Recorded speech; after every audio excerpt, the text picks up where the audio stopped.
Journée mondiale des animaux de laboratoire. Donc, je suis Justine de l'association One Voice et je vais présenter ce webinaire aux côtés du docteur André Ménage. Donc, avant de débuter, comme il a pu vous le dire, cette conférence ne peut accueillir que 100 personnes. Donc, pour les personnes qui malheureusement n'auraient pas pu y accéder aujourd'hui, on va proposer cette conférence en replay. Donc, vous serez informés du lien et puis voilà, dès que ce sera disponible, on vous en informera sur le site de One Voice, sur nos réseaux sociaux. Ensuite, pour des raisons techniques, il est possible qu'une coupure advienne. Donc, dans ce cas-là, il ne faudra pas quitter la conférence, il faudra juste patienter quelques minutes et puis, comme ça, nous, on aura le temps de nous reconnecter.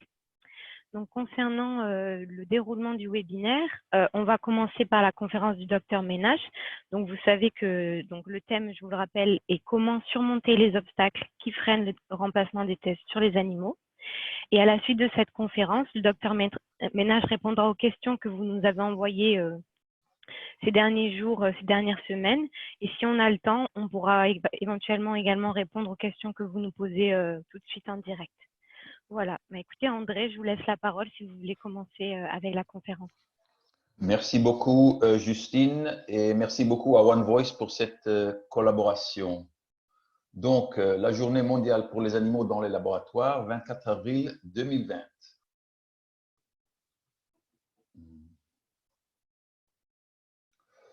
Alors, l'expérimentation animale en France en 3 chiffres.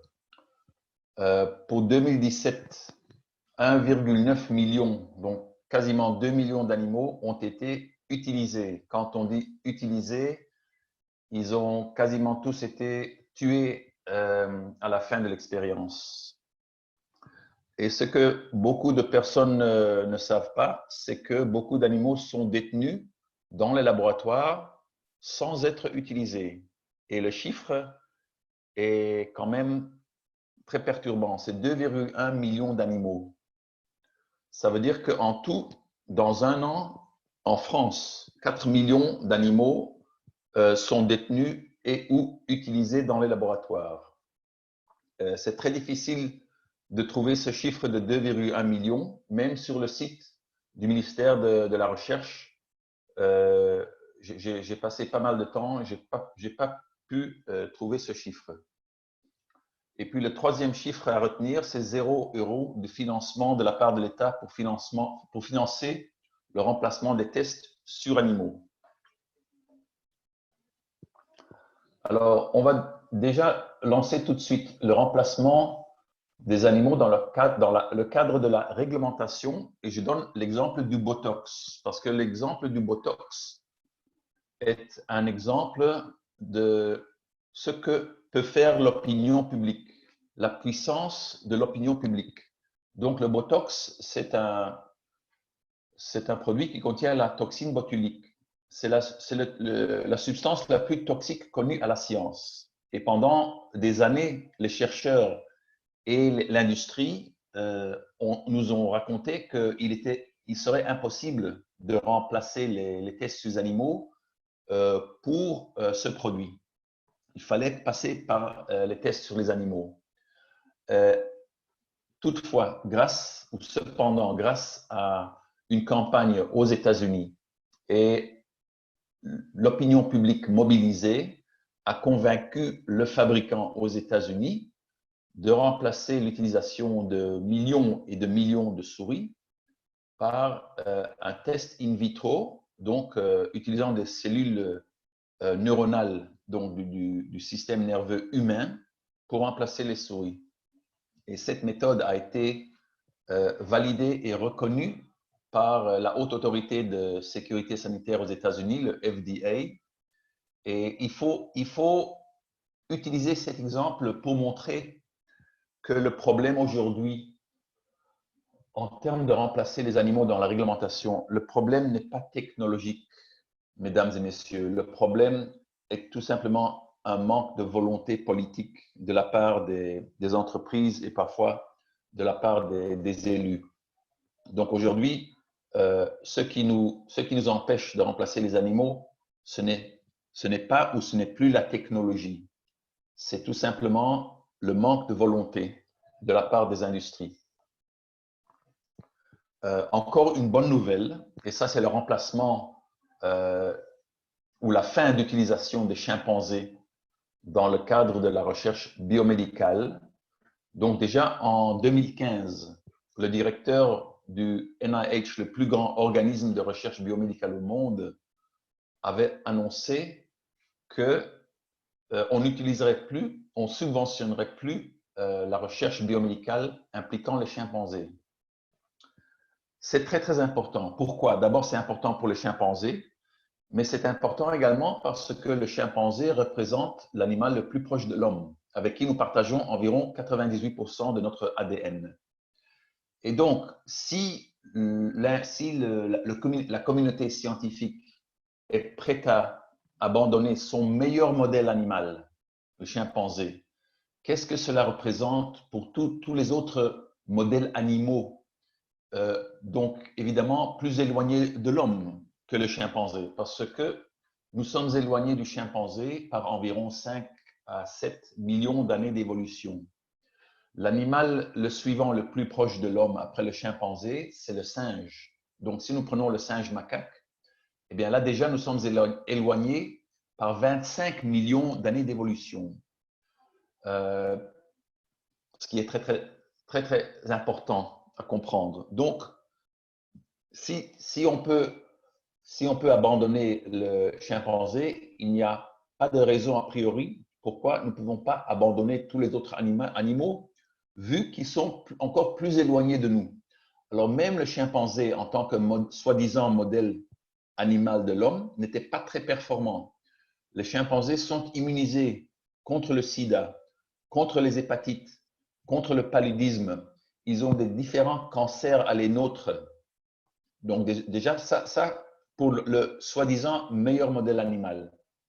Sachez que 80% des cancers chez les animaux sont des sarcomes et 80% des cancers chez l'homme sont des carcinomes, donc très différents. Nous passons au remplacement des animaux dans l'enseignement médical. Encore un exemple d'un succès. Un succès vu qu'aujourd'hui, nous avons des outils pédagogiques qui nous permettent de remplacer l'utilisation des animaux dans l'enseignement, évidemment dans la dissection, ça c'est une évidence, mais également dans l'enseignement médical vétérinaire. De nouveau, c'est une question de volonté de la part des universités de laisser tomber les modèles animaux et d'utiliser ces outils très performants. Et là, nous avons, en l'occurrence, j'ai interviewé Dr Sandrine Duranton, une urgentiste. C'est sur le site de Antidote Europe. Et donc, je cite, l'acquisition des compétences d'urgentiste ne nécessite en aucune façon le recours à des expériences sur des animaux. Les mannequins sont devenus un outil pédagogique incontournable et les simulateurs sont de plus en plus performants pour concevoir et mimer des pathologies de plus en plus complexes et également évolutives. Alors, j'ai choisi justement d'interviewer une urgentiste parce que ça, c'est vraiment la médecine d'urgence. Et donc, si on peut remplacer les animaux dans l'enseignement pour des médecins, des urgentistes, eh bien, évidemment, pour des manipulations moins compliquées et moins urgentes, là, on peut largement remplacer les animaux. Donc, les obstacles qui freinent le remplacement des tests sur les animaux.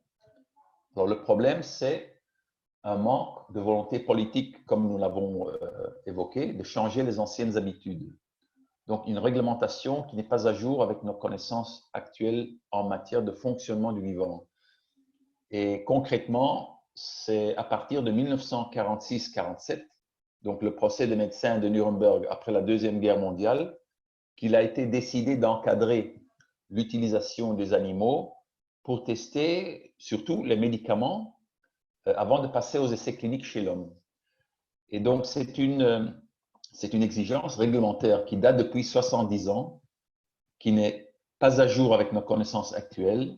Et il faut savoir que ce n'est pas par hasard que c'est le cas, parce que ça convient tout à fait à l'industrie pharmaceutique, à l'industrie chimique, de garder les tests sur animaux en tant que obligation réglementaire. Parce que là, ils ont le choix, ils peuvent choisir l'espèce qui leur convienne. Et donc, ce n'est pas par hasard qu'ils vont choisir l'espèce la plus résistante, si c'est l'exemple du bisphénol A, si c'est le glyphosate, peu importe. Mais les tests sur les animaux vont toujours nous apporter des résultats contradictoires. Et on s'aperçoit de cette situation aberrante quand on arrive au tribunal et que des personnes qui ont été exposées et touchées, par exemple, par des produits chimiques, des pesticides ou des effets secondaires de médicaments, vont essayer de tenter de faire un procès contre le fabricant. Et le fabricant va donner un tas d'exemples utilisant des données issues de tests sur animaux, comme quoi ce produit est inoffensif chez telle ou telle espèce. Et donc, voilà le problème de prouver quelque chose sur un animal, parce que vous pouvez prouver l'inverse en trouvant une autre espèce. Et donc, ça fait 70 ans que nous sommes dans le flou et les industriels exploitent cette situation. Donc, la solution, comme vous voyez en bas, c'est exiger une commission d'enquête parlementaire pour permettre aux élus de s'informer.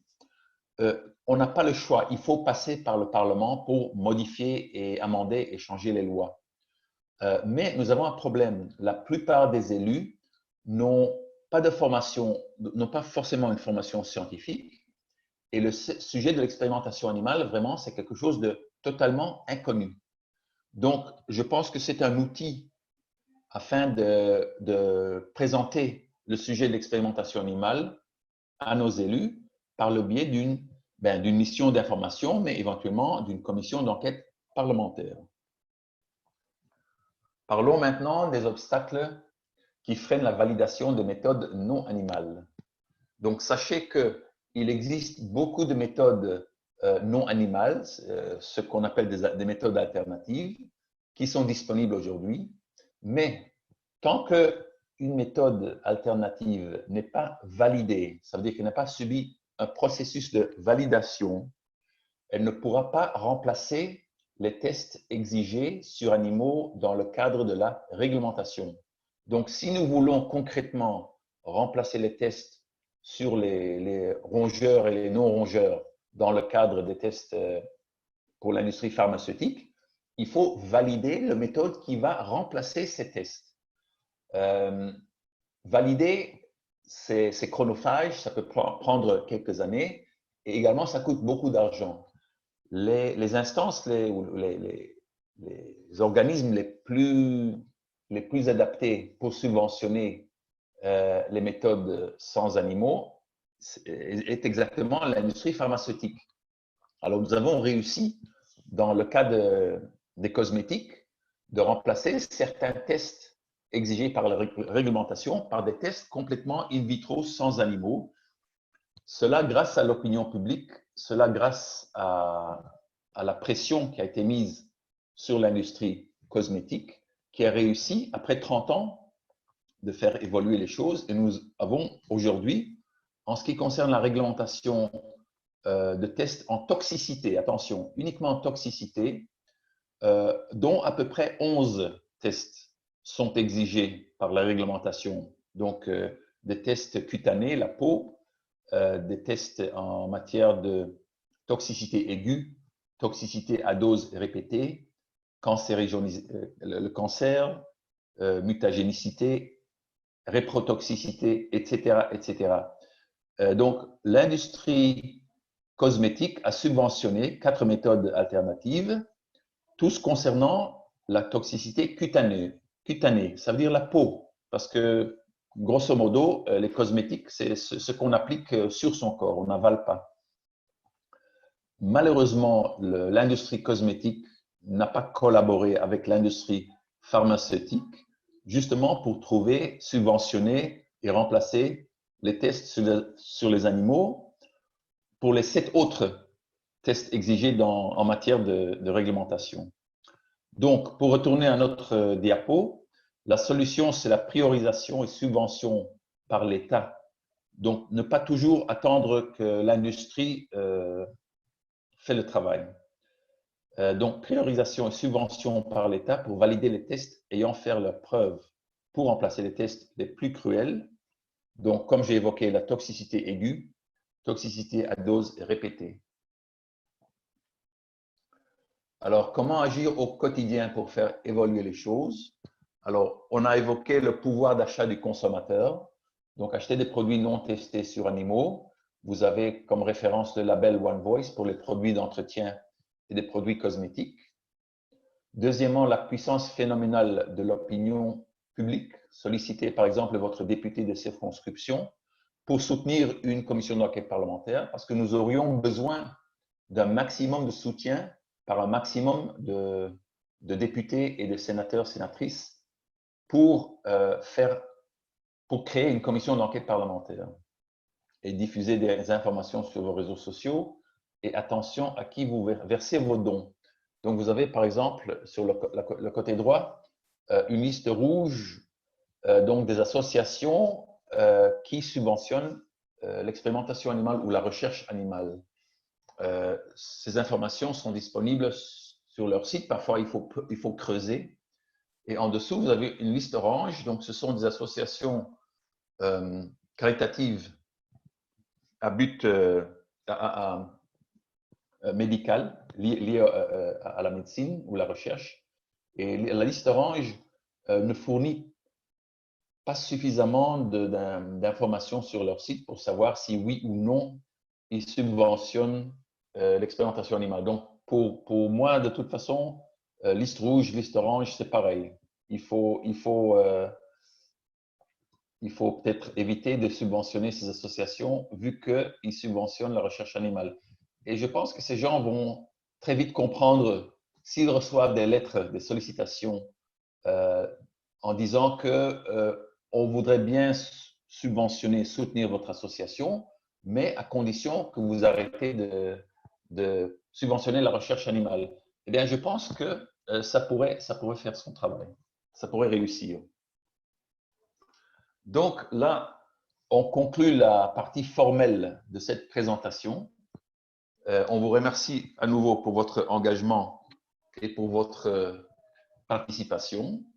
Et donc, nous allons passer à la partie questions-réponses. Et là, je vais donner la parole à Justine pour poser les questions. Et moi, je vais faire mon mieux pour répondre.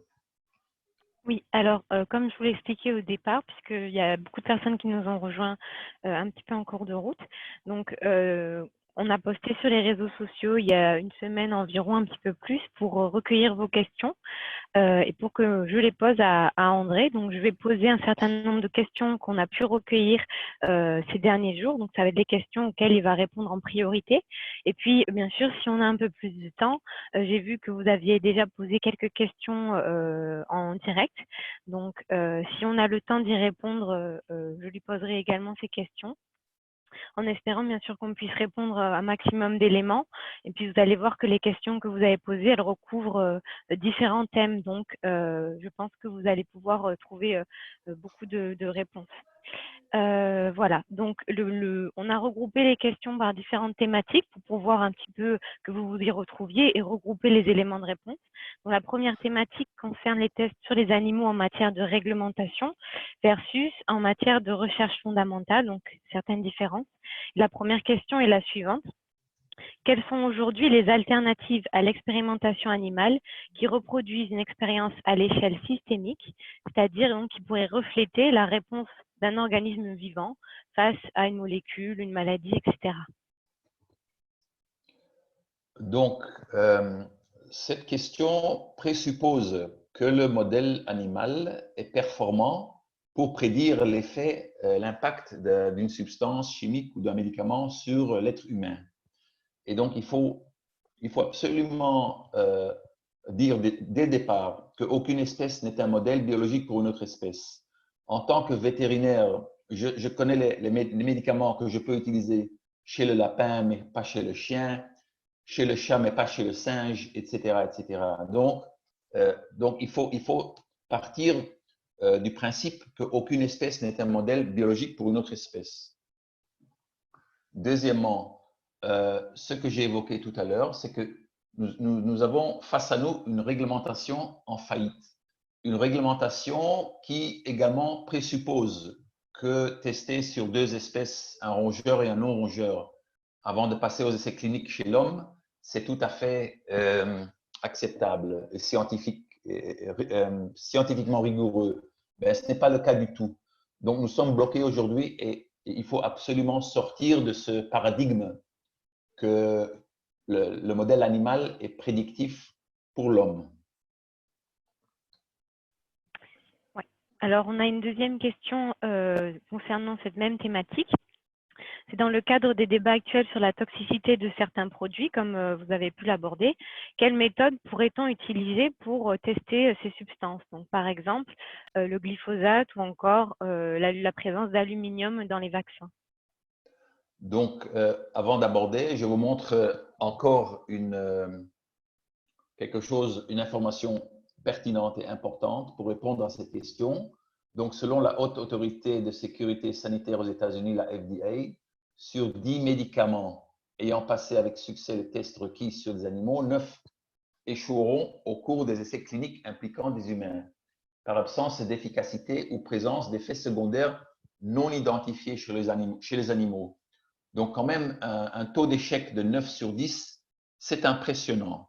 Parce que si vous jouez à pile ou face, vous avez 50% de chance d'obtenir la bonne réponse pour répondre est-ce que ce produit est toxique ou non, est-ce que ce produit est efficace ou non chez l'homme. Alors, passons maintenant à la validation des méthodes alternatives. Excusez-moi si je ne réponds pas directement à les questions, mais vous allez voir au fur et à mesure des réponses que nous répondrons à toutes les questions. J'ai simplement préparé ces diapos parce que c'est toujours pertinent, c'est toujours d'actualité. Donc, je vais parler de la validation des méthodes alternatives. Justement, si nous voulons remplacer les tests sur animaux dans le cadre de la réglementation, donc pour faire la différence entre la réglementation où on est obligé de passer aujourd'hui par les tests sur animaux, alors que dans la recherche fondamentale, autrement dit la curiosité scientifique, aucune exigence réglementaire, aucune obligation de passer par les tests sur animaux.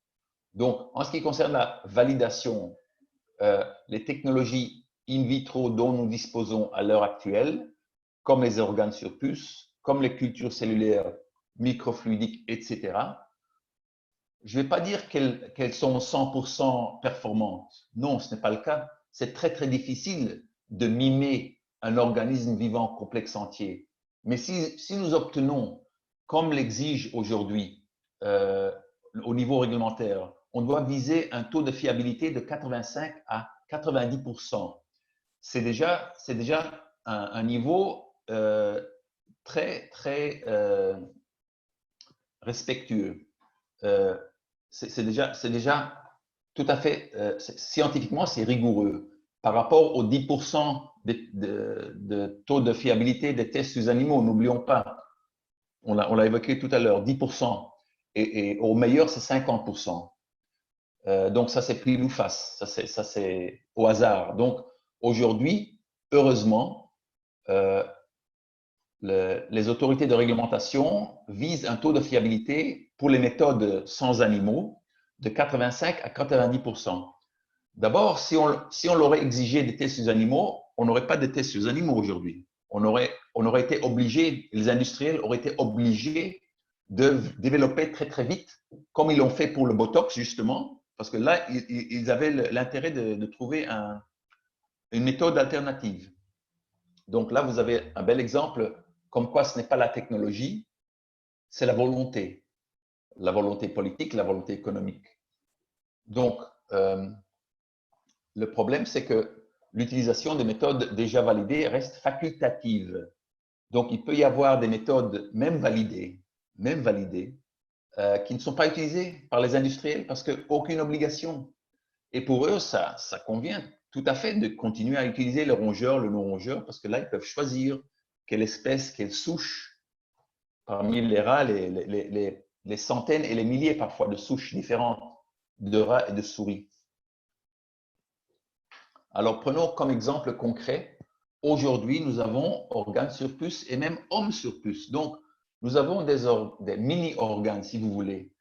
Donc, ce sont à la base de cellules issues de personnes qui ont soit donné leur corps à la science, soit après le prélèvement de tissus après une intervention chirurgicale, eh bien, ces cellules sont encore vivantes, on peut les utiliser en culture cellulaire, justement pour fabriquer des organes sur puce.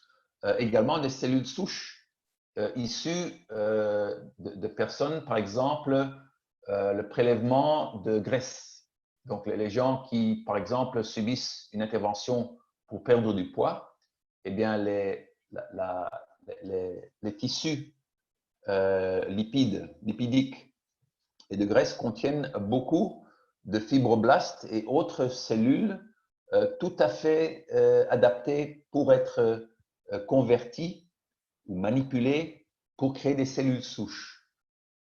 Donc, également, on peut obtenir des cellules souches à partir du cordon ombilical du nouveau-né, avec le consentement évidemment éclairé des parents. On n'a pas besoin même d'entrer dans la discussion de cellules souches embryonnaires. Pas besoin. Ça, c'est une polémique qu'il faut éviter, à mon avis.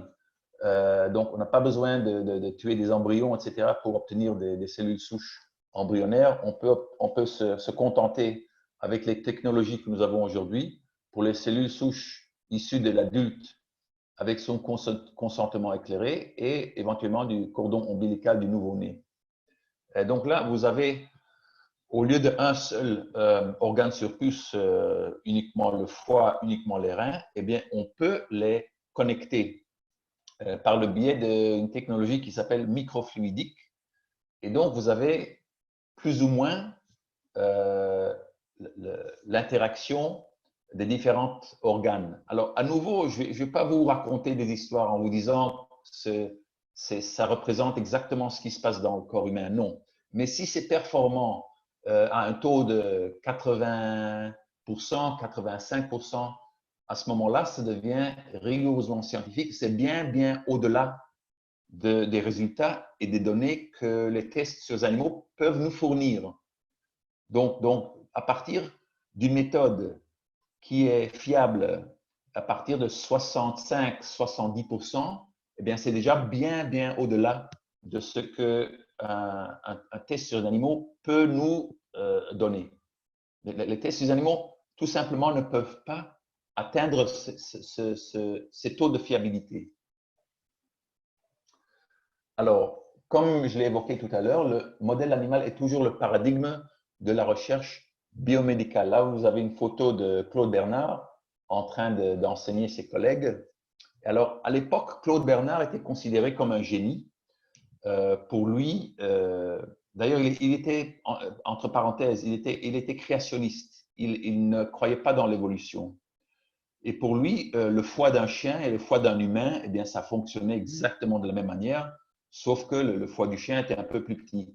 Aujourd'hui, on pourrait l'excuser pour ne pas avoir connaître les différences entre le fonctionnement. C'est la raison pour laquelle, par exemple, il ne faut pas donner du chocolat au chien, il ne faut pas donner des oignons, des raisins, etc. Très toxique pour le chien. Donc, on peut excuser Claude Bernard, mais aujourd'hui, nous sommes 150 ans plus tard, il n'y a plus d'excuses. Mais malheureusement, ce paradigme est resté enraciné dans notre culture, dans notre enseignement, dans notre éducation et dans nos lois. Et c'est ça qu'il faut changer. Donc, parlons un peu d'objection de conscience. Justine, tu me diras si je…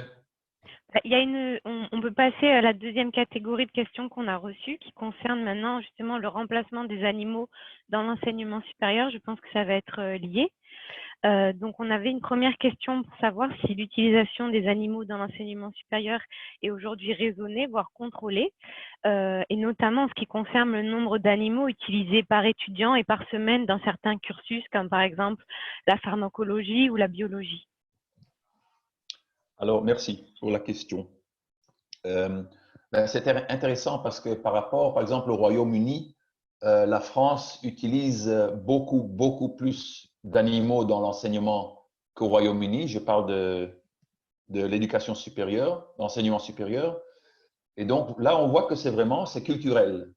C'est culturel parce que l'Angleterre et la France ont à peu près les mêmes populations. Le niveau de l'enseignement en sciences, en médecine est à peu près le même. Donc l'explication est culturelle. On n'a pas besoin d'utiliser tant d'animaux. Malheureusement, euh, au niveau de l'enseignement supérieur, il y a très peu de contrôle. Qu'est-ce que cela veut dire? C'est très difficile pour les associations, par exemple comme One Voice et d'autres associations de protection animale, de limiter l'utilisation des animaux. Donc, à nouveau, il faut passer, si nous voulons changer les habitudes, je pense que nous sommes obligés de passer par le Parlement. Il y a également, dans certains pays, par exemple en Italie, les étudiants ont plein droit à objection de conscience. Et ça n'a pas suffisamment évolué en France.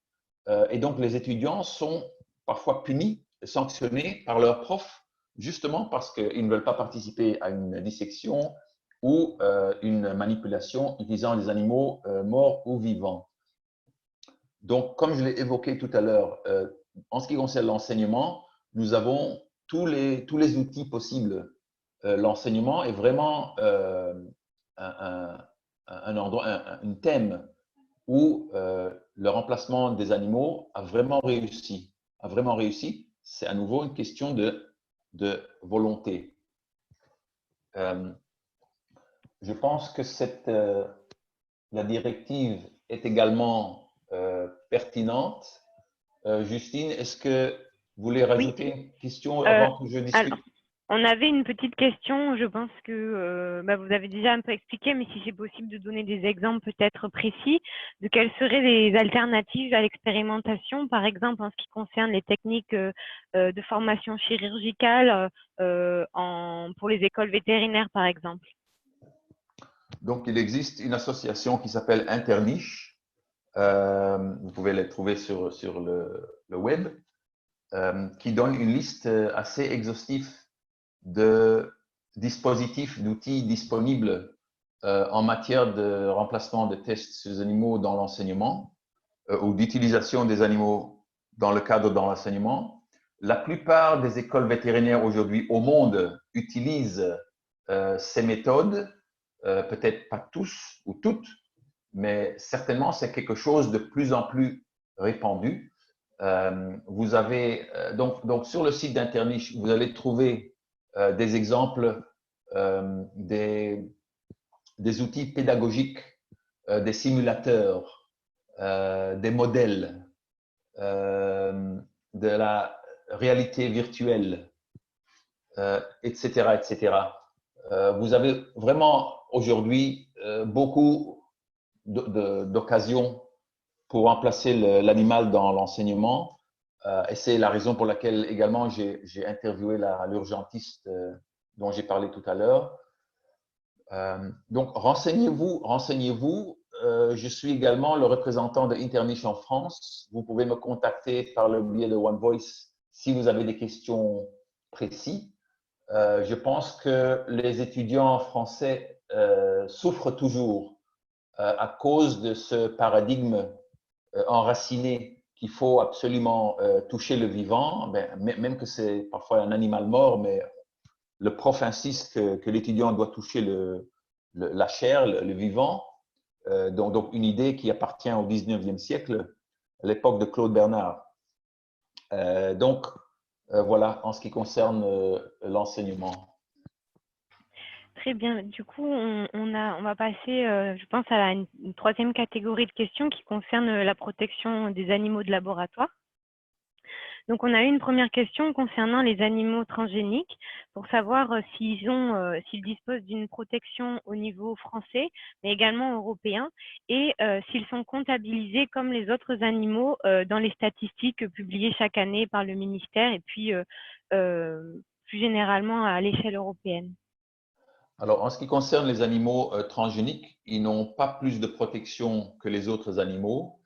Ils sont souvent pas comptabilisés parce que si on les utilise uniquement pour la reproduction, pour obtenir des souches qui sont génétiquement abîmées, si vous voulez, ils sont parfois non comptabilisés. Mais je pense que les chiffres que nous avons vus au départ de ce webinaire, donc on avait parlé de 1,9 million d'animaux utilisés en 2017, eh bien parmi l'autre chiffre, donc les 2,1 millions d'animaux non utilisés, je pense que nous allons trouver dans ce chiffre de 2,1 millions les animaux génétiquement modifiés qui ont été utilisés dans la reproduction pour justement produire des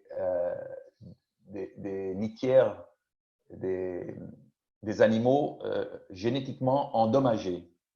Donc, voilà. Donc, concrètement, le chiffre en France, y compris les animaux transgéniques non utilisés en expérience dans des manipulations, mais oui utilisés en tant que pour la reproduction, là, nous avons 4 millions d'animaux. Donc là c'est vraiment, ça c'est le chiffre un peu plus honnête que le chiffre qu'on nous cite systématiquement de en dessous de 2 millions par an. Et comme je vous l'ai dit, j'ai essayé de trouver, j'ai même affiché une question au ministère de la Recherche pour leur demander où se trouve ce chiffre de 2,1 millions parce qu'il a été cité par un représentant du ministère de la Recherche à une des réunions auxquelles j'ai participé. Et donc, je voudrais bien savoir où se trouve justement pour dévoiler ce chiffre de 2,1 millions. Donc là, je pense qu'on peut passer justement à la directive parce que la directive ne protège pas les animaux. La directive parle d'animaux utilisés dans des procédures scientifiques, etc. Mais concrètement, la directive cautionne et encadre des actes causant la souffrance animale, actes qui seraient sanctionnés dans le droit pénal si perpétrés par un particulier. Donc, grosso modo, ces pauvres animaux ne sont pas protégés. Surtout le week-end et le soir, si les animaux sont soumis à des procédures, des manipulations, des expériences, et qu'ils sont en train de mourir la nuit ou le week-end, eh bien, ils ne sont pas euthanasiés, hein, parce qu'il n'y a pas beaucoup de monde. Actuellement, en période de cette pandémie, il y a moins de personnel dans les labos. Alors, je n'ai pas des chiffres pour la France, mais je sais qu'à l'étranger, il y a des chercheurs qui sont en train de euthanasier beaucoup de leurs animaux, surtout les rongeurs, etc., parce qu'ils disent, il y a moins de personnel pour s'occuper, pour les nourrir, etc. Et donc, on va tout simplement les euthanasier. Donc, c'est surtout les animaux qui sont, si vous voulez, non utilisés. Je passe au deuxième point. Donc, les fameux 3 R, donc le remplacement, le raffinement et la réduction d'utilisation des animaux comme réponse aux associations de protection animale. Eh bien, mesdames, messieurs, les 3 R, c'est dépassé. C'est dépassé et de toute façon, la directive met en avant, parle plutôt des 2 R que des 3 R. Donc, elle parle plutôt de réduction, réduire le numéro d'animaux utilisés dans les expériences, et de raffinement. Ça veut dire raffiner l'expérience, par exemple, donner des antidouleurs plus souvent, etc. Mais remplacement, comme nous l'avons vu dans l'exemple de l'industrie cosmétique et l'industrie pharmaceutique, aucune obligation d'utiliser une méthode scientifiquement rigoureuse qui a été validée pour remplacer un test sur les animaux dans le cadre de la réglementation, aucune obligation. Ça, c'est grave. Je continue. La directive ne remet pas en question la validité du modèle animal. Donc, la directive parle du bien-être animal, qu'il faut s'occuper des animaux, qu'il faut les nourrir, qu'il faut les garder dans des conditions hygiéniques, etc. Mais on n'a pas cette notion qu'on peut mettre en question la validité du modèle animal. Je continue. Le processus d'approbation éthique n'est pas transparent. Là, on parle des des compositions des comités d'éthique. Donc, les comités d'éthique, ce sont plutôt les chercheurs eux-mêmes, les animaliers, etc. Mais quid de la société civile? Très souvent, nous voyons tout simplement un représentant, ça peut être un professeur de philosophie qui appartient à la même université. Donc, c'est quelque chose qui doit absolument changer. Moi, je suis tout à fait pour que des représentants des associations de protection animale siègent au sein de tous nos comités d'éthique. Je pense qu'il y a 126 en France aujourd'hui, 126 comités d'éthique. Pas un seul, à ma connaissance, pas un seul représentant des associations de protection animale. Et ces représentants peuvent, comme est le cas au Royaume-Uni, passer une formation. Et moi, je serais très partant pour participer aux formations, justement, pour apporter mes connaissances, des choses de base que quelqu'un sans formation scientifique peut comprendre, peut apprendre. Il n'y a rien dans la loi qui empêche aux participants du comité d'éthique de poser des questions aux experts externes indépendants. Il n'y a rien dans la directive qui empêche cela, bien sûr en confidentialité, mais ça ce n'est pas un problème. Je continue. Nous voyons, concernant la protection des animaux dans les labos, manque d'inspection, manque de sanctions. Et pour donner un exemple concret, au moins un tiers des établissements utilisateurs est inspecté chaque année. Cela veut dire, grosso modo, que la moitié des établissements utilisateurs ne sont pas inspectés du tout pendant une année donnée, ce qui est inacceptable. Alors, par rapport à l'enseignement, alors je ne sais pas, Justine, s'il y a une question Oui. avant cela. Peut-être qu'on pourrait répondre à… Bon, vous avez déjà répondu à certains nombre de questions avec cette réponse concernant la directive. Il y avait une question concernant la Wallonie et notamment le plan pour le bien-être animal assez ambitieux qui a été adopté. Et concernant les animaux de laboratoire, une question qui se demandait donc comment ont-ils réussi à mettre en place un tel dispositif en Wallonie pour qu'il soit accepté par la communauté scientifique, par l'ensemble de la société? Alors, je pense, si je ne me trompe pas, que c'est une proposition de loi. Donc, je ne sais, je suis pas du tout sûr que ça a été accepté. Mais certainement en Belgique et aux Pays-Bas, il y a des initiatives politiques au niveau du Parlement bien plus avancées qu'en France. Donc, on pourrait bien sûr apprendre. À ma connaissance, la proposition la plus évoluée est celle du Pays-Bas qui propose d'ici 2025 de remplacer ou d'arrêter tous les tests sur animaux dans le cadre de la réglementation. Donc, des tests en toxicologie uniquement pour la réglementation, donc ça n'aborde pas la recherche fondamentale. Alors, c'est une proposition également de loi, mais au moins, c'est une initiative performante parce que pour la majorité des autres États, je parle de l'Union européenne, des États-Unis, etc., on parle de 2035. Donc, on parle de 2035 pour remplacer les tests sur animaux dans le cadre de la toxicité et la réglementation. Donc, si nous voulons prendre un bel exemple, à mon avis, aujourd'hui, c'est le Pays-Bas, le pays le plus avancé. On a donc pour passer du coup à la formation des jeunes chercheurs, c'est un autre thème donc qui a été abordé par vous donc dans les questions que vous nous avez envoyées.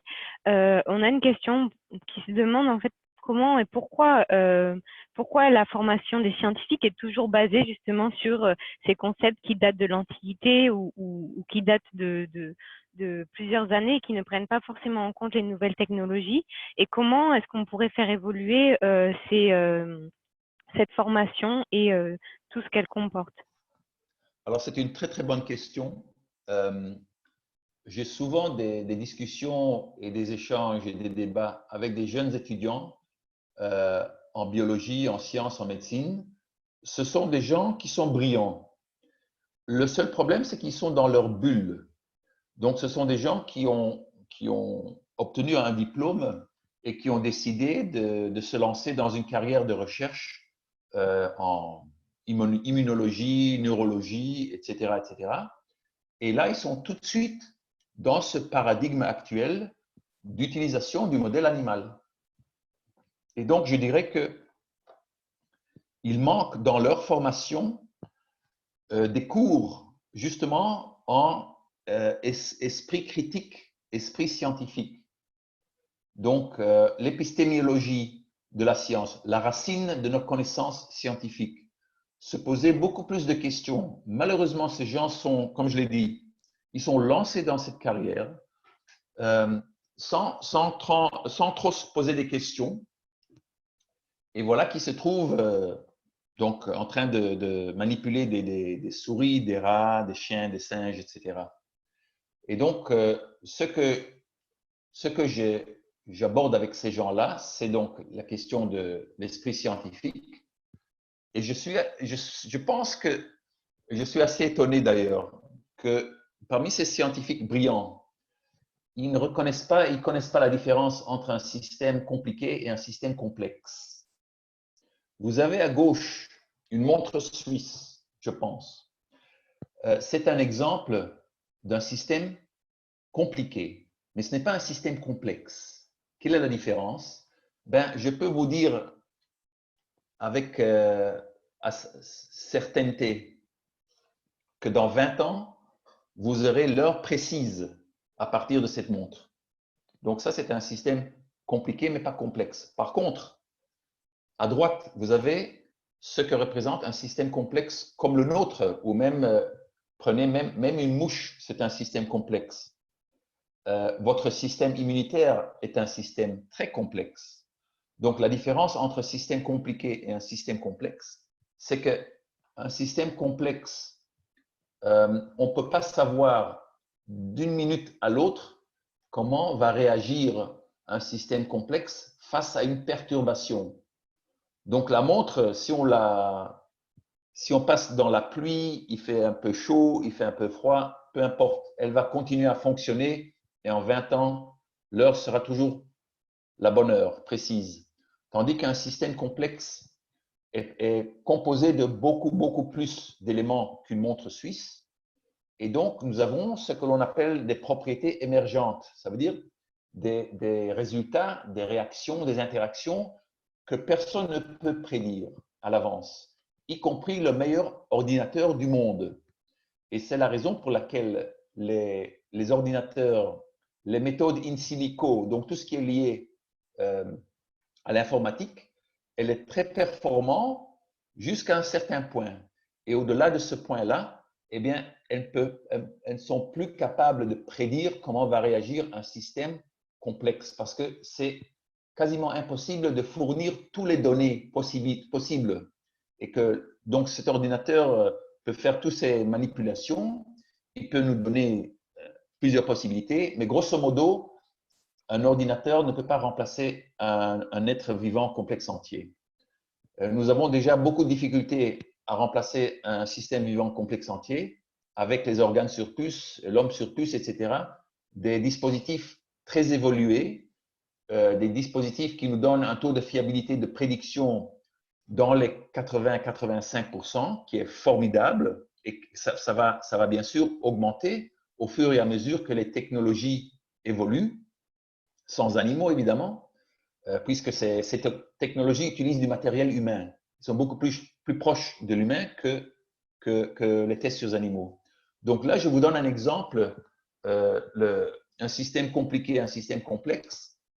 Pourquoi c'est tellement important dans la formation de nos jeunes chercheurs et chercheuses d'apprendre la philosophie de la science, l'épistémiologie, donc les racines de nos connaissances, de comprendre ce que c'est un système compliqué, complexe, etc. Je ne pense pas qu'ils comprennent vraiment ce que c'est un système complexe parce que s'ils comprenaient vraiment ce qu'est un système complexe, ils sauront tout de suite qu'on ne peut pas appliquer les données issues d'un test sur des rats pour un chat, ni pour un chien, ni pour un singe, ni pour l'homme. Et aujourd'hui, nous prenons connaissance de ce que l'on appelle la médecine personnalisée. Donc, ça veut dire qu'il n'y a pas deux personnes sur la Terre qui sont identiques, même pas des jumeaux monozygotes. Ils ne sont pas identiques. Et donc, si une personne ne peut pas prédire l'impact d'un médicament ou d'une substance chimique sur une autre personne, comment est-ce qu'un animal, une autre espèce, va prédire ce qui va se passer chez l'homme? Donc, c'est complètement aberrant.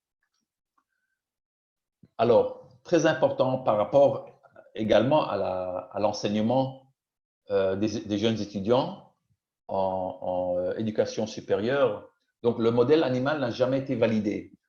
Tout le monde oublie que le modèle animal n'a jamais été validé. Aujourd'hui, les instances de réglementation insistent sur le fait que toute méthode non animale passe par ce processus de validation, ce qui est tout à fait normal.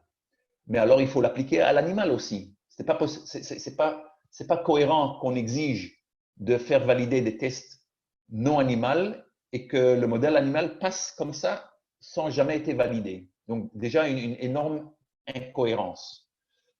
Également, il y a des étudiants qui ne comprennent pas la différence entre une hypothèse et une théorie.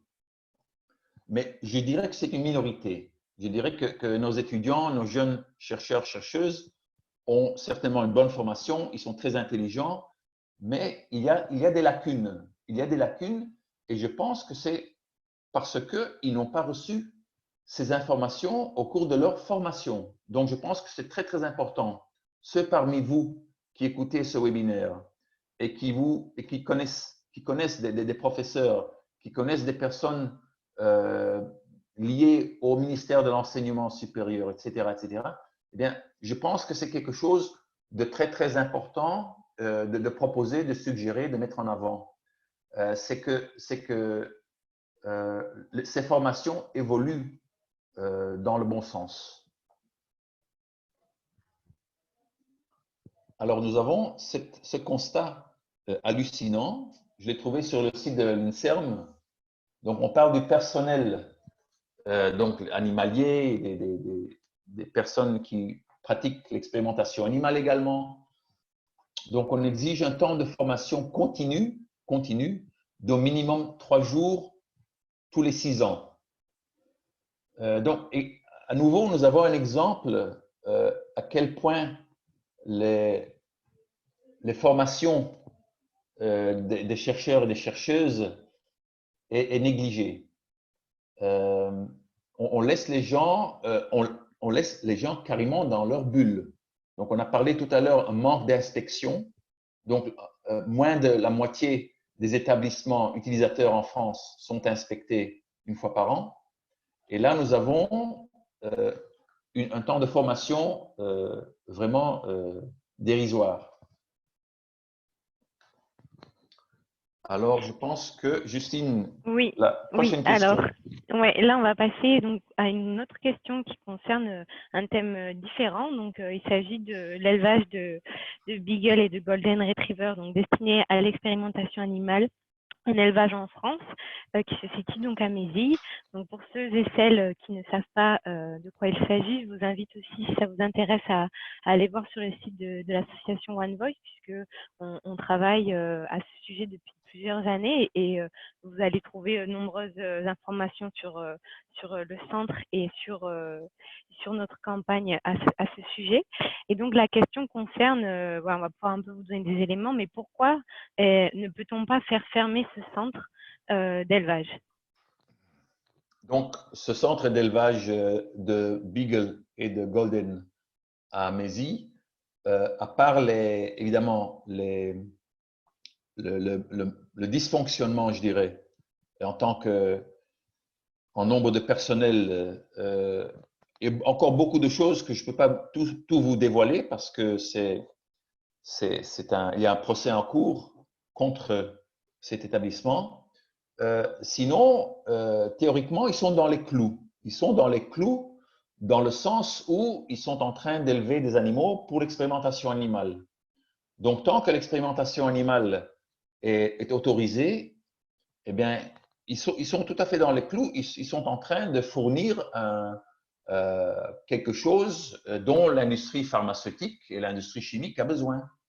Et donc, une démarche qui a été lancée, c'est une lettre envoyée au ministre de la Recherche, donc Madame Frédérique Vidal, une pétition qui a récolté presque 80 000 signatures et donc qui demande de fermer tout établissement lié à l'élevage des chiens utilisés dans la recherche de la myopathie. Et donc, sachez également, donc ça fait plus de 2 mois que nous avons envoyé cette lettre en recommandé et selon ma connaissance, le ministère devrait normalement répondre après ou avec un délai, dans le délai de 2 mois. On n'a toujours pas reçu de réponse, donc on va relancer évidemment. Mais sachez que les animaux golden, entre autres, qui sont porteurs, ou plutôt porteuses, c'est la femelle qui est porteuse si je ne me trompe pas, oui, elle est porteuse du gène responsable, mais c'est souvent le mâle, ou plutôt le mâle qui est touché pour des raisons que je ne vais pas essayer de vous expliquer, c'est lié aux génétiques. Bref, donc on pourrait demain stopper, arrêter la naissance des chiens myopathes parce que c'est une maladie génétique. On peut faire un dépistage chez un animal soupçonné d'être porteur ou porteuse de ce mauvais gène et tout simplement ne pas utiliser cet animal pour la reproduction. Donc, sachez que tous les animaux aujourd'hui qui sont nés avec ce mauvais gène dans les établissements, si c'est une école vétérinaire, si c'est autre établissement, c'est délibéré. Donc, on pourrait l'arrêter tout de suite, mais malheureusement, on maintient ces animaux pour justement obtenir des chiots touchés par cette maladie. Donc, il y avait une question en lien pour préciser, peut-être que ça soit plus clair pour les personnes. Est-ce que les chiens, naturellement, sont capables, enfin, peuvent-ils développer la myopathie naturellement? Ou est-ce que tous les chiens à l'origine des souches de chiens myopathes dans ces élevages ont été, entre guillemets, reproduits et rendus malades par les êtres humains? Ou est-ce que la maladie se développe naturellement? Alors, je dirais que ce sont des animaux qui portent le gène.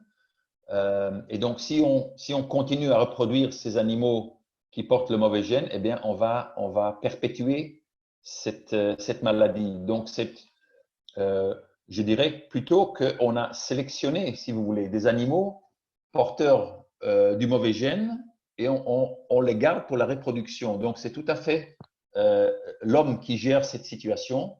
Nous pouvons arrêter tout de suite la reproduction et donc arrêter de créer des animaux malades parce qu'ils ne sont pas, ce n'est pas je ne dirais pas que c'est une maladie spontanée. C'est très très rare si c'est spontané. Et même si c'est spontané, on peut à partir de dépistage génétique, l'éliminer tout simplement en arrêtant de reproduire ou faire reproduire des chiens porteurs de ce gène. Donc, j'espère que j'ai bien expliqué ce point. Oui, je pense que c'est clair. Et puis, n'hésitez pas, du coup, si vous voulez des précisions, à écrire une question dans le chat si on a le temps d'y répondre à la fin du webinaire. Du coup, on peut passer à la prochaine catégorie de questions, si ça vous va. Il s'agit de l'utilisation des animaux dans le cadre de l'Institut de recherche biomédicale des armées. Et donc la personne souhaitait avoir un état des lieux sur les expériences, sur les effets de choc en ce qui concerne dans le cadre de la recherche pour l'armement, pour les dispositifs de sécurité ou encore concernant les accidents de décompression. Donc, c'est vrai que nous avons très très peu d'informations sur ce qui se passe à l'armée. Ce n'est pas par hasard, évidemment, parce que c'est assez secret. Mais heureusement que le sénateur, M. Arnaud Bazin, qui est, entre parenthèses, vétérinaire, a posé une question écrite assez récemment, justement pour essayer d'obtenir des données, des statistiques concernant les animaux utilisés dans le cadre de la recherche biomédicale des armées. Et il n'y a aucune raison pour laquelle ces données ne peuvent pas être fournies. On veut tout simplement savoir combien d'animaux, quelles espèces. Et également, en ce qui concerne l'armée, on peut remplacer ces tests sur les animaux par d'autres méthodes, comme l'ont fait d'autres pays d'ailleurs. C'est une question de d'abord informer le grand public parce que je suis sûr que la plupart de vous ne savaient peut-être même pas qu'on utilisait des animaux dans la recherche biomédicale des armées. Donc ça, c'est la première chose. La première chose, c'est de dévoiler ce qui se passe, c'est d'informer les gens, mobiliser les gens. Et maintenant, nous avons mobilisé certains députés, sénateurs, sénatrices, etc. Et pour moi, c'est comme ça qu'on va obtenir des premières informations et c'est comme ça qu'on va aboutir à arrêter ces tests affreux. Alors, du coup, on a une dernière catégorie de questions qui concerne le projet REACH, donc à l'échelle de l'Union européenne. Est-ce qu'il est possible donc de faire un petit état des lieux pour expliquer, pour rappeler aux personnes ce qu'est ce programme et voilà, quels sont ses résultats, ses limites? Donc, REACH concerne l'enregistrement, l'évaluation et l'autorisation des produits chimiques. Donc, pour faire la distinction entre l'industrie pharmaceutique et l'industrie chimique. Donc, ce sont des produits chimiques, y compris certains pesticides, herbicides, etc. Donc, la situation aujourd'hui pour les animaux n'est pas très bonne parce que REACH, comme la directive qu'on a discutée tout à l'heure, elle donne la possibilité de remplacer les tests sur les animaux, mais on est à nouveau bloqué par le fait que si la méthode n'a pas été validée, eh bien, elle ne pourra pas remplacer le test sur les animaux. Donc, on tourne en rond. Donc, il y a des chercheurs, il y a des entreprises qui développent des méthodes alternatives performantes qui sont beaucoup plus fiables que les tests sur les animaux, mais toutes ces alternatives, eh bien, elles font la queue. Elles sont bloquées. Il y a un effet de blocus, quoi. Parce que, d'abord, c'est chronophage. Et donc, il faut améliorer, il faut modifier la façon dont la validation se passe. Il faut accélérer cette démarche dans un premier temps. Dans un deuxième temps, l'industrie n'a aucune envie de subventionner des méthodes performantes pour remplacer les tests sur les animaux. Parce que les tests sur les animaux, là, l'industrie chimique va choisir toujours l'espèce la plus propice, l'espèce la moins touchée. Le meilleur exemple, c'est le bisphénol A. Le bisphénol A, c'est une substance utilisée pour rendre le plastique plus malléable, transparent, etc. Il y a beaucoup de vertus pour le plastique, mais pas pour notre santé. Et donc, l'industrie chimique a choisi une souche de rat, disons la souche la plus résistante aux effets hormonaux de ce perturbateur endocrinien qui est le bisphénol A.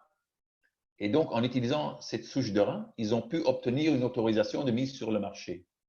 Et depuis, quand je dis depuis, ça fait 40 ans, on est en train de prouver que le bisphénol A, pardon, le bisphénol A est cancérigène et toxique, etc., eh bien, tout ce que l'industrie a besoin de faire, c'est apporter des données contradictoires en utilisant une autre espèce. Entre-temps, quid des données issues de l'homme, la biosurveillance, l'épidémiologie, on a raté tout cela parce qu'il n'a quasiment aucune exigence de faire un suivi d'un produit chimique, surtout chimique. Une fois l'autorisation de mise sur le marché obtenue, eh bien, on oublie ce produit, si c'est le chlordécone, si c'est le bisphénol A, si c'est le glyphosate, eh bien, après 30 ou 40 ans, on commence à constater des pathologies humaines. Et à ce moment-là, tout le monde va chercher quel est le lien entre ce pesticide ou autre produit et ces cancers. Ce n'est pas facile de faire un lien direct entre une seule substance et un cancer. Parfois on y arrive, mais c'est difficile. C'est plutôt un cocktail, un mélange de plusieurs pesticides ensemble qui deviennent beaucoup plus toxiques qu'une seule substance toute seule qui provoque ces cancers. Donc pour les industries, ils ont tous les atouts parce que c'est à nous, aux consommateurs, d'essayer de prouver, d'aller en justice contre eux avec leurs milliards d'euros et de dollars, essayer de prouver un lien de cause à effet entre leurs produits et les dégâts pathologiques humains. Donc, je passe au diapo suivant. Je vous donne l'exemple, par exemple, si vous voulez mettre un nouveau produit, commercialiser un nouveau produit chimique, eh bien, on va vous demander de prouver son innocuité par rapport aux environnements. À l'environnement, eh bien, vous pouvez étudier les réglementations, ce sont des centaines et des milliers de pages. Et là, je vous simplifie l'exemple. Donc, vous prenez un ver de terre à gauche, plus d'eau à droite et un poisson zèbre en bas, et vous utilisez ces trois espèces pour démontrer que votre produit n'est pas très dangereux pour l'environnement. Et donc, vous obtenez votre autorisation de mise sur le marché. Quelques dizaines d'années plus tard, on découvre que les abeilles sont en train de mourir. Et on ne sait pas pourquoi. Mais d'abord, on n'a pas testé sur les abeilles. Je ne sais pas si on a oublié les abeilles, mais de toute façon, impossible de tester votre produit sur toutes les espèces d'insectes. Mais l'abeille est spéciale en ce qui concerne la pollinisation, la nourriture humaine, etc., etc. Donc, je vous donne un simple exemple en choisissant trois espèces propices dans cet exemple, on massacre les abeilles. Donc, ça, c'est un exemple. Et puis, ce que j'évoquais tout à l'heure, donc, si nous prenons le bisphénol A ou le glyphosate, eh bien, ça a obtenu son autorisation de mise sur le marché grâce aux tests sur des rats, etc. Et entre-temps, donc pendant que ce produit a été homologué et utilisé pendant 30-40 ans, il a provoqué des dégâts, des pathologies. Parce qu'aujourd'hui, on sait que ce sont des perturbateurs endocriniens, etc. Et donc, on a omis les autorités de réglementation, l'État, le gouvernement, censé de protéger notre santé, a complètement ignoré de faire un suivi de ces substances par le biais d'échantillons très faciles à obtenir chez les gens, donc des urines, du sang, des cheveux, par exemple, qui peut nous donner une indication de ce qui se passe dans le corps et si ces substances se cumulent, etc., etc. Et avec les technologies disponibles aujourd'hui, eh bien, avec un échantillon d'urine et de sang, on peut parfois faire le lien entre une ou quelques substances, des pesticides ou autres substances, et des dégâts pathologiques. Donc, cela s'appelle la biosurveillance, cela s'appelle l'épidémiologie. Il y a des chercheurs et des chercheuses en France très, très performants en épidémiologie, en biosurveillance, mais je dirais qu'ils ne sont pas suffisamment subventionnés.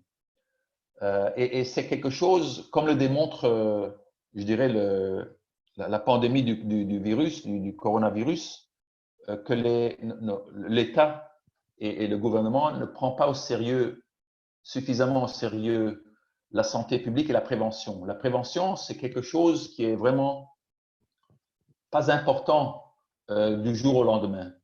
Tandis que oui, c'est très, très important. Et voilà donc des exemples au quotidien. Je peux vous donner toute une liste de produits qui ont été homologués est mis sur le marché à la base de données et des résultats issus de tests sur animaux et qu'après 30 ou 40 ans, on s'aperçoit que ce sont des produits qui provoquent des dégâts très importants pour la santé humaine. Alors là, je pense que nous avons répondu Oui, aux on a grandes, répondu aux grandes donc questions. Donc là, on à peut la passer. majorité des questions que vous nous aviez envoyées par email. Donc, on a encore un peu de temps, je pense. André, qu'est-ce que vous en pensez? Tout à fait. Oui, oui, nous avons jusqu'à Donc, 13h30.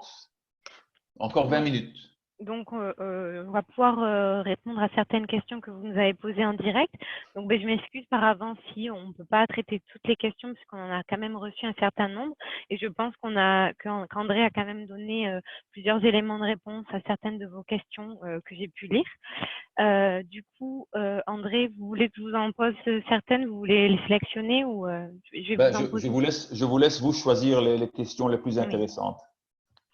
Alors, bah, je vais choisir aussi celles auxquelles je pense on n'a pas encore totalement répondu, puisque je sais que je vois qu'il y en a certaines auxquelles vous avez répondu, André, durant la conférence. Donc, il y a une question concernant les laboratoires et notamment leur intérêt financier à ne pas modifier les méthodes d'expérimentation. Est-ce que voilà, vous pouvez dire quelques mots sur le côté économique et financier de l'expérimentation animale? Bien sûr. Donc, sachez que pour une entreprise, chaque jour perdu pour mettre un produit sur le marché, ça peut coûter jusqu'à 1 million d'euros. Jusqu'à 1 million d'euros par jour de perte. Donc, c'est très important d'obtenir une autorisation de mise sur le marché le plus vite possible quand on découvre quelque chose d'intéressant.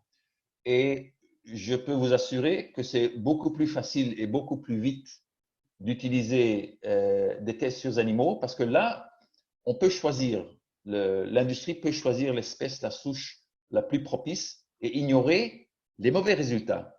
Donc, ça c'est à nouveau une question éthique, économique, scientifique, que l'État n'est pas au courant de quelles espèces ont été ignorées ou quels résultats ont été mis à la poubelle parce qu'ils ne convenaient pas à ce que voulait obtenir le fabricant.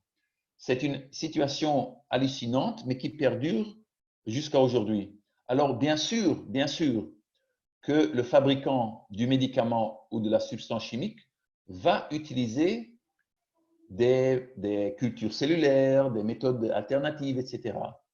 Mais on n'a aucune idée lesquels, parmi tout ce qui est disponible aujourd'hui, le fabricant a utilisé. Et on ne sait pas lesquels il a mis à la poubelle. Donc, il se peut qu'un fabricant utilise des cellules, des cultures cellulaires humaines, même humaines, je dirais.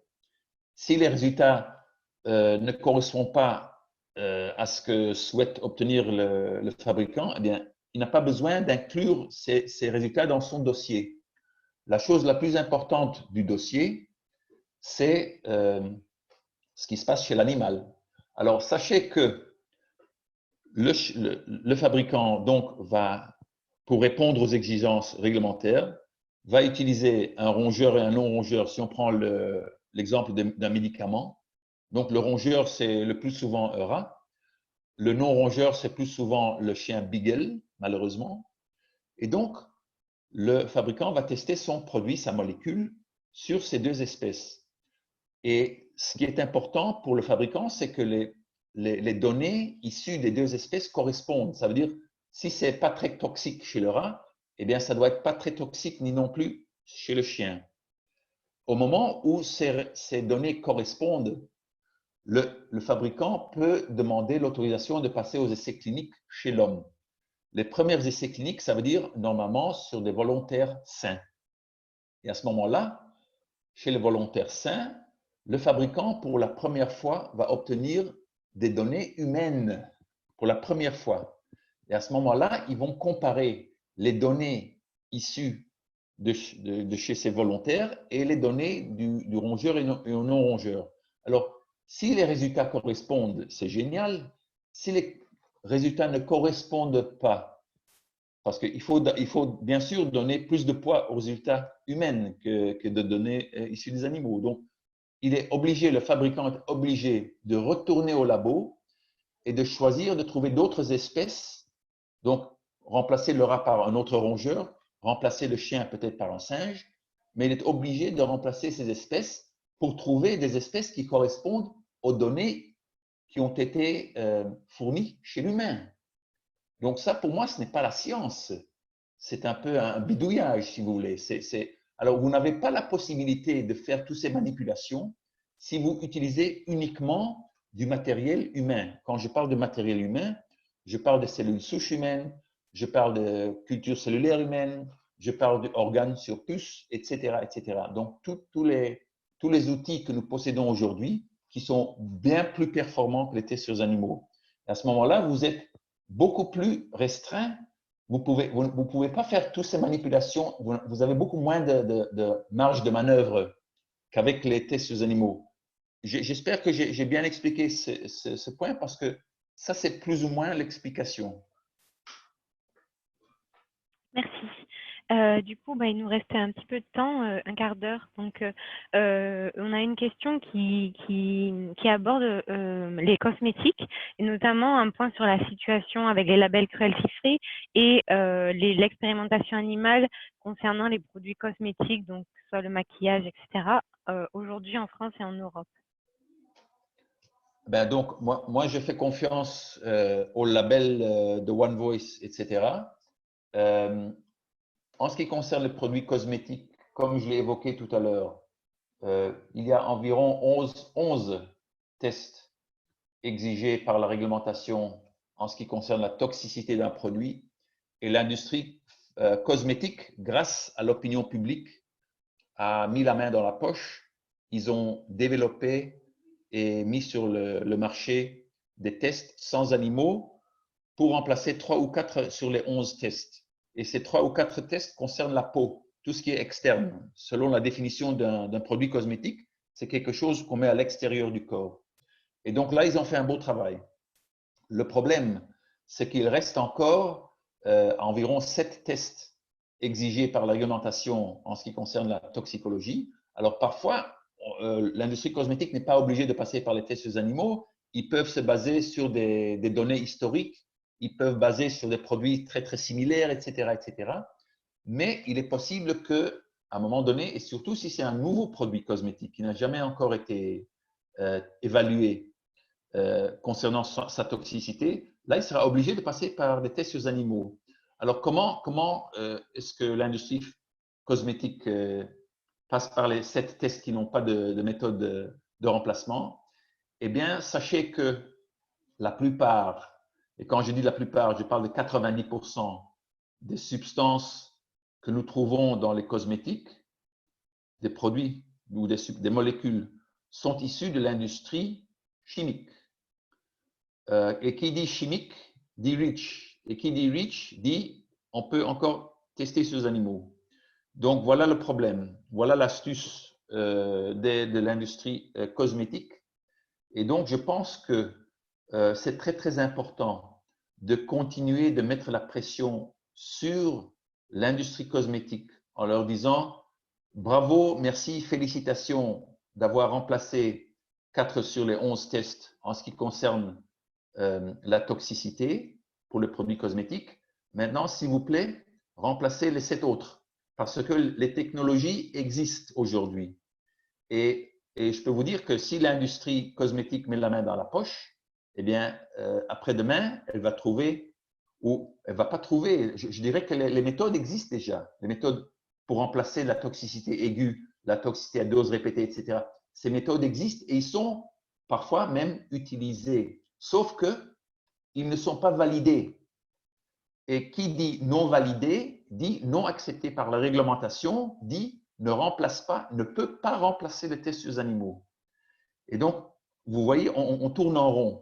Et c'est cette situation-là que l'industrie pharmaceutique et cosmétique essaye de préserver. Parce que je peux vous assurer que aussitôt que l'industrie cosmétique valide des méthodes pour remplacer les animaux dans les 7 autres tests exigés, eh bien, il n'y a aucune raison au monde pourquoi ces remplacements ne peuvent pas être appliqués à REACH, donc les produits issus de l'industrie chimique, et également à l'industrie pharmaceutique. Et donc, je pense que ce n'est pas par hasard. Je pense que ces gens, ils sont très, très liés entre eux. Il y a une collaboration qui freine justement, qui freine la validation des méthodes alternatives. Donc, je dirais aujourd'hui, la situation est telle que, et ce qui a permis au gouvernement du Pays-Bas de faire son annonce en disant d'ici 2025, on veut remplacer tous les tests sur les animaux dans le cadre de la réglementation. Donc, nous avons les méthodes alternatives dans le cadre de la réglementation existent désormais. Il faut les valider. Pour les valider, soit il faut mettre la pression sur l'industrie cosmétique parce que c'est beaucoup plus difficile de mettre la pression sur l'industrie chimique et pharmaceutique, ou sinon, tout simplement, faire la pression sur l'État de subventionner la validation des méthodes déjà scientifiquement fiables. Merci, je pense que c'était une réponse très, très complète. Du coup, je pense qu'on peut finir avec une dernière question. On a eu un certain nombre de questions concernant l'actualité, notamment cette crise concernant le coronavirus.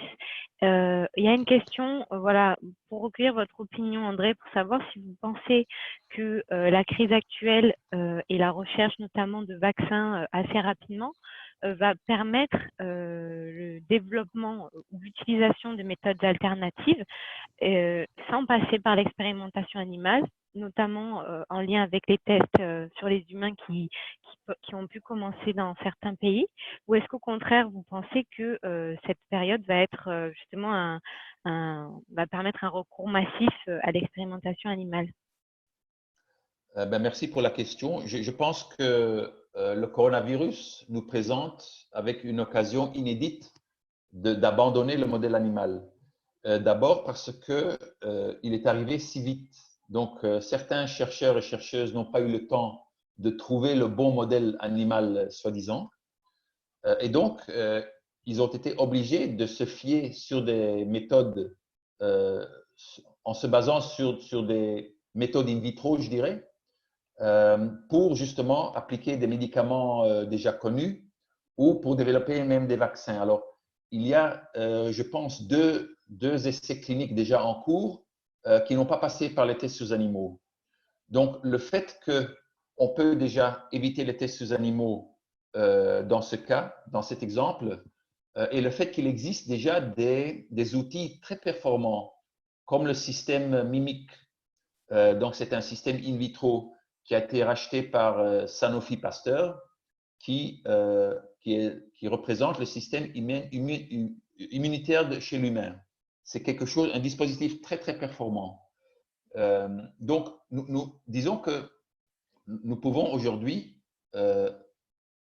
renoncer au modèle animal pour développer des vaccins.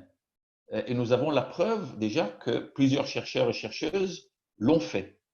Malheureusement, il y a des chercheurs qui sont toujours accros au paradigme du 19e siècle, c'est que allons chercher une espèce qui ressemble à l'humain. Alors évidemment, vous pouvez infecter quasiment n'importe quel mammifère avec le coronavirus et vous allez obtenir des anticorps. L'animal va fabriquer des anticorps. Mais quelle pertinence pour l'homme? Et déjà, nous avons tant de données humaines, quel sens? Il n'y a aucun sens de chercher maintenant un modèle animal alors que nous avons des données pertinentes tout à fait pour l'homme. Donc, je pense que c'est très, très important d'utiliser cette occasion. Alors, je veux en même temps juste mentionner le fait qu'il faut également arrêter de fabriquer des vaccins fabriqués à partir de cellules issues des animaux.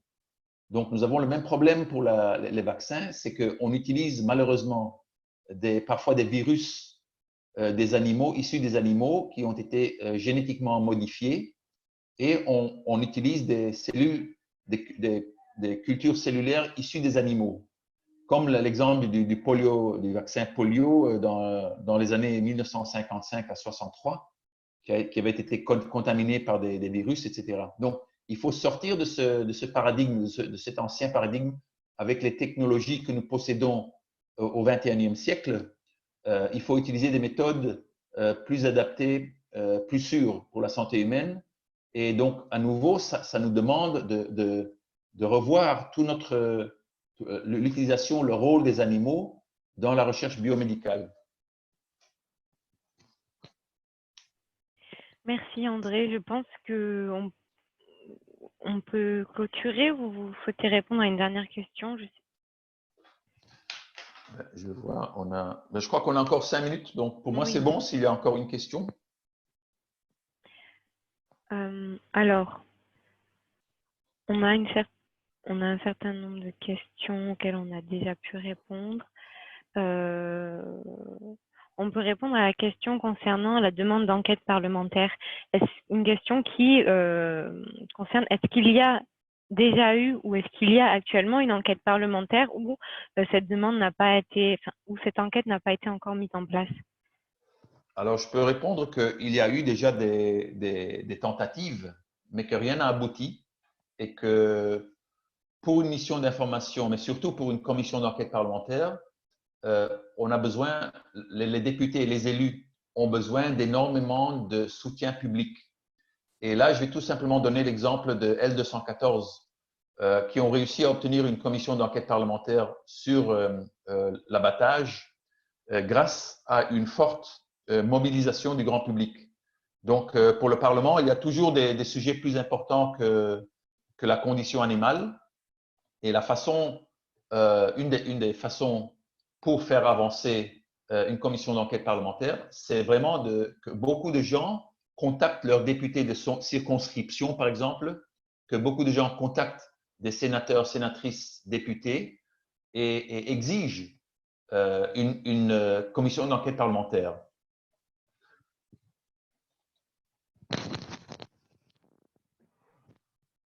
Merci André. Je crois que c'est à peu près tout au niveau des questions. Juste une dernière question, je pense à laquelle on peut répondre rapidement pour savoir qui valide les processus pour tester les molécules et les médicaments et qui valide les méthodes alternatives. Quelle autorité sera en mesure de les valider et pourquoi ne sont-ils pas validés aujourd'hui? Donc, l'organisme de la Commission européenne s'appelle le Centre européen pour la validation de méthodes alternatives, qui est soutenu par plusieurs autres laboratoires. Et donc, c'est elle qui valide. Normalement, il doit y avoir 3 labos qui obtiennent le même résultat sur cette méthode proposée comme alternative. Une fois que 3 labos obtiennent le bon résultat, le même résultat, on peut considérer au niveau scientifique que la méthode a été validée. Ensuite, il faut passer par une étape d'acceptation au niveau de la réglementation. C'est normalement l'OCDE. Donc, c'est l'OCDE qui représente tous les États, tous les gouvernements, qui doit accepter. Mais normalement, une méthode qui est validée au niveau scientifique, eh bien, normalement, il n'y a aucune raison pour qu'elle ne passe pas cette étape. Ça peut malheureusement faire attendre cette méthode encore, faire perdre encore 1 ou 2 ans. Merci. Ben, écoutez, je pense qu'on va clôturer cette conférence. Il est 15h30. Qu'est-ce que vous en pensez, André? Oui, parce que j'ai presque plus de voix. Merci beaucoup en tout cas et je me permets donc de vous remercier tous. Je m'excuse bien sûr aux personnes, au fait qu'on n'ait pas forcément pu répondre à toutes les questions parce qu'on en a reçu un certain nombre. Merci beaucoup d'avoir participé au webinaire. Pour les personnes qui n'ont pas pu participer, puisque je sais qu'on a eu beaucoup plus de personnes, beaucoup plus de 100 personnes qui souhaitaient participer au webinaire, on s'excuse et on mettra aussi vite que possible le replay disponible sur le site de l'association, sur nos réseaux sociaux pour que vous puissiez voir cette conférence assez rapidement. Et nous espérons que le webinaire vous a plu, que vous avez pu en apprendre davantage sur les méthodes alternatives et sur l'importance de les développer et de les soutenir, notamment en France.